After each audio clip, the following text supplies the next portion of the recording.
এক আলেম তার স্ত্রীকে নিয়ে ট্রেনে করে কোথাও যাচ্ছেন এবং পাশেই ছিল এক উচ্চ শিক্ষিত লোক, তার স্ত্রীর গায়ে ছিল খুব খোলামেলা পোশাক। তখন একটি আলেমকে তাচ্ছিল্য করে বলতেছিল, দেখো দেখো হুজুররা তাদের স্ত্রীকে কিভাবে বন্ধ করে রাখে।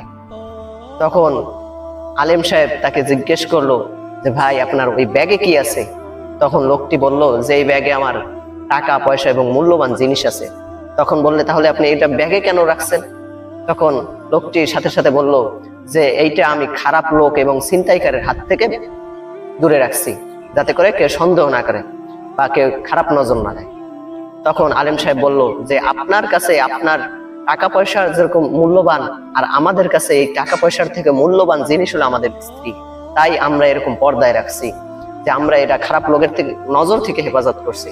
তখন এই লোকটি এই কথা শুনে সাথে সাথে মাথা একটু। কিন্তু বর্তমান সময়ে আমাদের এমন একটা অবস্থা হয়েছে যে আমরা আমাদের নিজের স্ত্রীদেরকে বাজারে পাঠাই দিই, যাও তুমি বাজার করে নিয়ে আসো, যাও তুমি তোমার পছন্দ মতন মার্কেট করে নিয়ে আসো। কি জামানা রে ভাই, যে আমাদের নিজের স্ত্রীদেরকে আমরা বাজারে তুলে দিচ্ছি। ফেসবুকে বর্তমানে একটা ভিডিও ভাইরাল হয়েছে যে এক তরুণী সে বয়ান দিচ্ছে যে আমার বন্ধুরা আমাকে গণভাবে ধর্ষণ করছে 3 জন মিলে, কিন্তু এই কথা বলার সময় সে নিজেই হাইসে দিছে। তাহলে বুঝলেন যে নারীর যদি সতীত্ব না থাকে, সেই নারীর লজ্জা কি আর থাকে?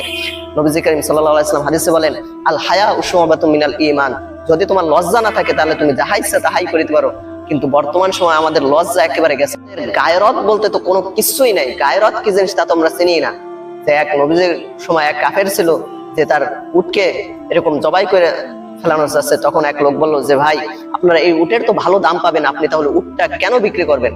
তখন সেই লোক সাথে সাথে বলতেছে যে এই উটে আমার স্ত্রী বসেছে, আমি চাই না সেই বসার জায়গায় আরেকজন কোন পুরুষ এই উটে বসুক। তাহলে বলেন, একটা কাফেরের যে পরিমাণ গায়রাত ছিল, আমাদের বর্তমান সময়ের পুরুষদের সেই গায়রাতটুকু নাই। আমরা আমাদের স্ত্রীকে একেবারে খোলামেলা ভাবে ছাইড়ে দিচ্ছি, যাও তুমি তোমার মতন করে চলো, তোমার টাকা দিচ্ছি, তুমি তোমার মত পছন্দ করে মার্কেটে নিয়ে এসো।